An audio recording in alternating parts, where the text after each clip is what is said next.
नमः शिवाय। ओम नमः शिवाय।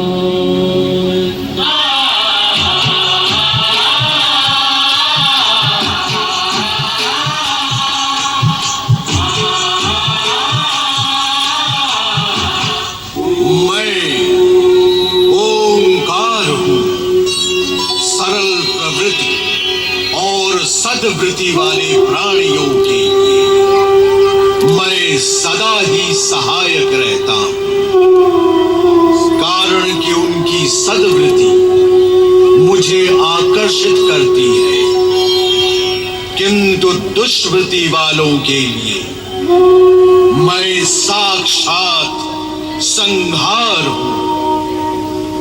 मैं ओंकार हूँ। कैलाश पर नंदी द्वारा लाई भस्म को शरीर में मलते समय भस्मी से निकले एक टुकड़े को फेंकने से एक प्राणी पैदा होता है, जिसे भगवान शिव भस्मासुर के नाम से पुकारते हैं और भविष्य में भस्म लाने का कार्य उसे सौंपते हैं। आकाश में भ्रमण करता हुआ भस्मासुर वन में बैठे हुए असुरों के समीप आता है और भस्म के लिए शमशान भूमि का मार्ग पूछता है, किंतु असुर उसे सम्राट बनाने का लोभ देकर भगवान शिव से वरदान मांगने के लिए उकसाते हैं। भस्मासुर कैलाश पर आकर शिव से वरदान प्राप्त कर लेता है कि वो जिसके सिर पर हाथ रख देगा वो भस्म हो जाएगा। बंद करो ये जयकार। ये जयकार हमारे क्रोध को और भी भड़का देती है।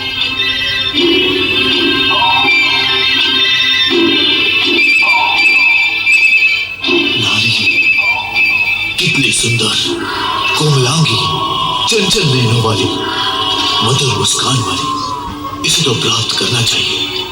अब मैं जगत की सबसे सुंदर नारी को अपनी महारानी बनाऊंगा और ये जितने भी देवता ऋषि मुनि हैं इन सबको समाप्त कर दूंगा।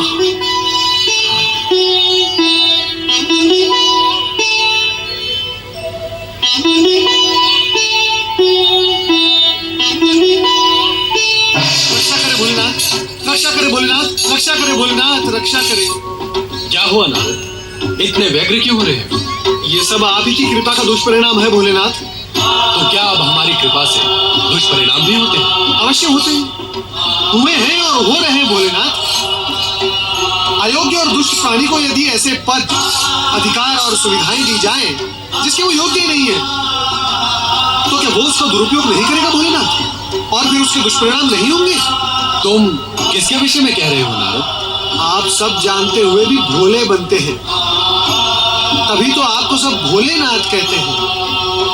आप भली भांति जानते हैं कि मैं भस्मासुर के विषय में कह रहा हूँ। तुम्हें क्या कष्ट दिया उसने? कष्ट? भोलेनाथ, वो मेरे सर पर हाथ रखने चला था। फिर तुमने क्या किया नारद? प्राण बचाकर भागने के अतिरिक्त मैं करता भी क्या माता? भस्मासुर!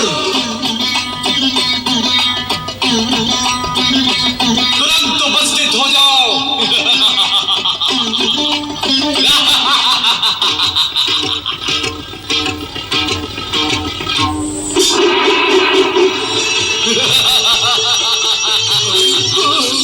हे शिव शंकर, आपके दिए हुए वरदान का प्रयोग करके अत्यंत सुख की प्राप्ति हो रही है।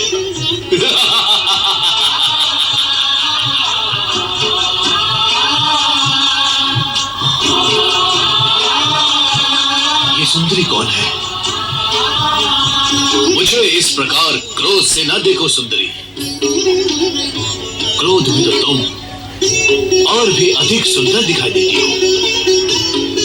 मैं ये सोचता था कि मैं अपने शत्रु को समाप्त करने के पश्चात जब इस त्रिलोक का सम्राट बन जाऊंगा तो मेरी सम्राज्ञी कौन होगी? परंतु तुम्हें देखने के पश्चात प्रश्न और सोच दोनों ही समाप्त हो गए। आओ, मेरे पास आओ।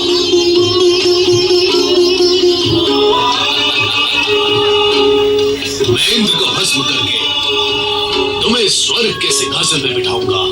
दुष्ट भस्मासुर, पार्वती हमारी अर्धांगिनी है और तू हमारा सेवक। वो तुम्हारे माता समान है। इन पर कुदृष्टि डालने का परिणाम जानता है। हम तुम्हें इसी समय भस्म कर देंगे। भस्म करने का काम जब तुम करते थे वो युग गया भस्मधारी। अब भस्म करने का कार्य मैं करता हूं। मैं, इससे पहले कि तुम मुझे भस्म करो, मैं ही तुम्हें भस्म करके इस सुंदरी को अपना बना लेता हूं। वही रुक जा दुष्ट, प्रभु अपनी रक्षा करे। भाग जाए यहां से, भाग जाए प्रभु।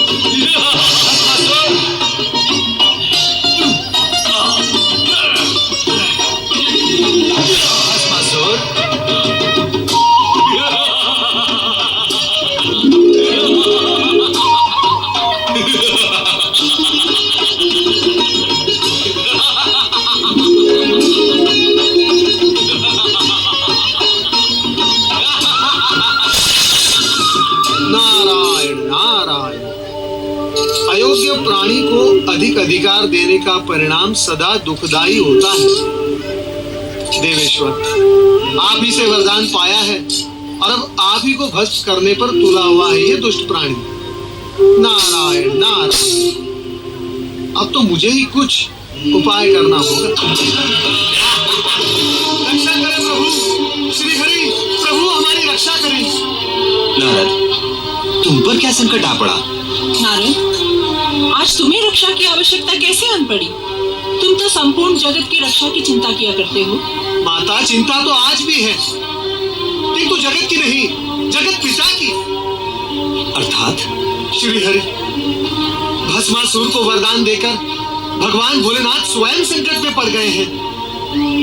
वो दुष्ट भस्मासुर भगवान भोलेनाथ के सिर पर हाथ रखकर उन्हें भस्म करना चाहता है। पर नारद, ये भी तो शिवलीला ही है। शिवलीला? श्री हरि, ये कैसी शिवलीला है जिससे प्राण संकट में पड़ जाए? नारद, शिव ऐसे ही लीला करते हैं कि जगत के सारे प्राणी इस सत्य को जान और मान ले कि अयोग्य प्राणी को अधिक अधिकार और वरदान देने से जगत को दुष्परिणाम भोगने पड़ते हैं। किंतु इस समय तो आप उन्हें दुष्परिणाम भोगने से बचाएं। स्वामी, आपने सदा ही शिव पार्वती को संकटों और बाधाओं से उबारा है। आप शीघ्र ही उनकी सहायता करें। वो तो करनी ही होगी।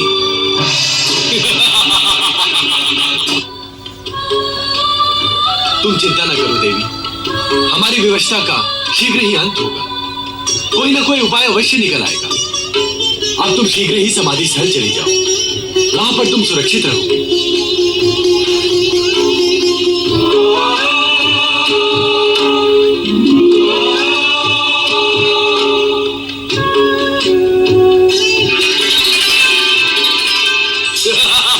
कहाँ है शिव शंकर? कहाँ है महादेव?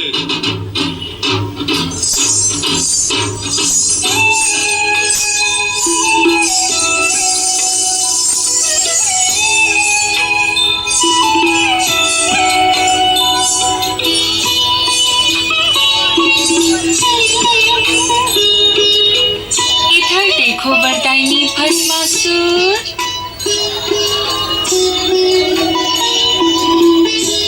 ध्यान से देखो।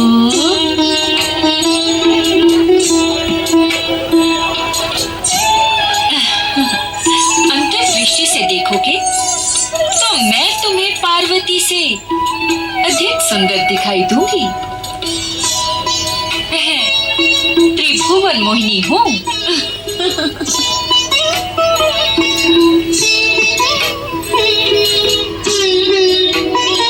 रूप और सुंदरता में मेरी बराबरी करने वाली अन्य कोई सुंदरी इस जगत में नहीं है। मुझे अपनी महारानी बनाकर जगत का सर्वोत्तम सुख भोगो भस्मासुर, मुझसे विवाह करके भस्म करने के इस झंझट से सदा के लिए मुक्त हो जाओ। तुम तो अनुपम सुंदरी हो। मैं तुमसे अवश्य विवाह करूंगा, किसी समय विवाह करूंगा। मैं भी यही चाहती हूँ और तुम भी यही चाहते हो, फिर विवाह में विलंब क्यों? विलंब तो तुम कर रही हो सुंदरी, मैं तो तुम्हें पाने के लिए आतुर हूँ। चलो विवाह करें।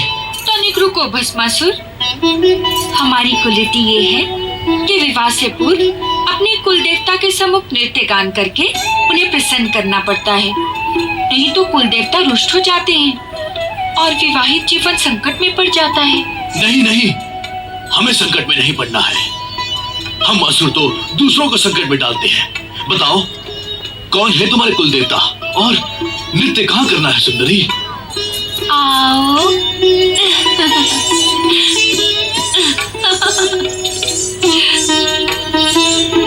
ये वटवृक्ष हमारे कुल देवता हैं। तुम मेरे होने वाले पति हो। हमारी कुलरीति के अनुसार कुल देवता को प्रसन्न करने के लिए तुम्हें उसी भांति नृत्य करना होगा जैसे कि मैं करूंगी। बोलो, करोगे ना? अरे तुम कहोगी तो नृत्य क्या, मैं कुकृत्य भी करूंगा। चलो शीघ्र नृत्य आरंभ करते हैं ताकि नृत्य करके हम शीघ्र विवाह कर सके। तो चलो नृत्य गान आरंभ करते हैं। गान? क्या हुआ, रुक क्यों गए? मैं नृत्य तो कर सकता हूँ परंतु गान नहीं गा सकता। क्यों? मेरा कंठ बेसुरा है। यदि मैंने बेसुरा गीत गाया तो मेरे जाति वाले असुर ये समझकर यहाँ पर आ जाएंगे कि मैं उन्हें पुकार रहा हूँ। नहीं, मैं गाना नहीं गा सकता। अभी अभी तो कह रहे थे कि कुकृत्य भी कर सकते हो। कुकृत्य करना तो हमारा कुल धर्म है सुंदरी, परंतु मैं गीत नहीं गा सकता। तो ठीक है, तुम केवल नृत्य करना, किंतु उसी भांति जैसे कि मैं करूं। वैसा ही करूंगा। चलो शीघ्र नृत्य आरंभ करते हैं ताकि हम शीघ्र विवाह कर सके।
बहुत सुंदर प्रस्तुति।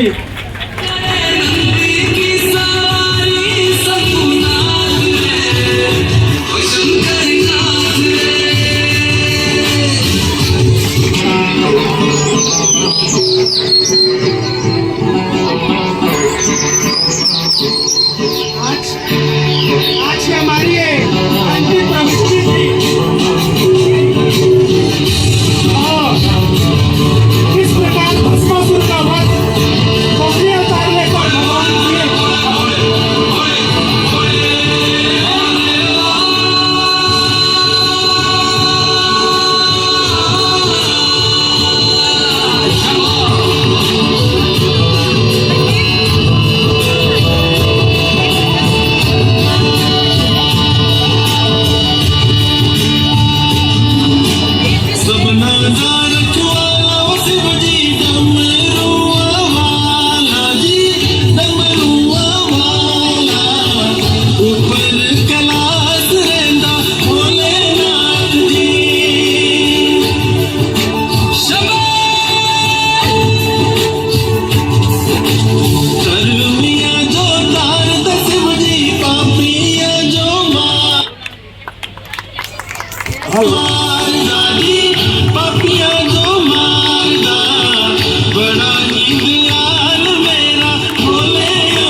बहुत सुंदर प्रस्तुति कि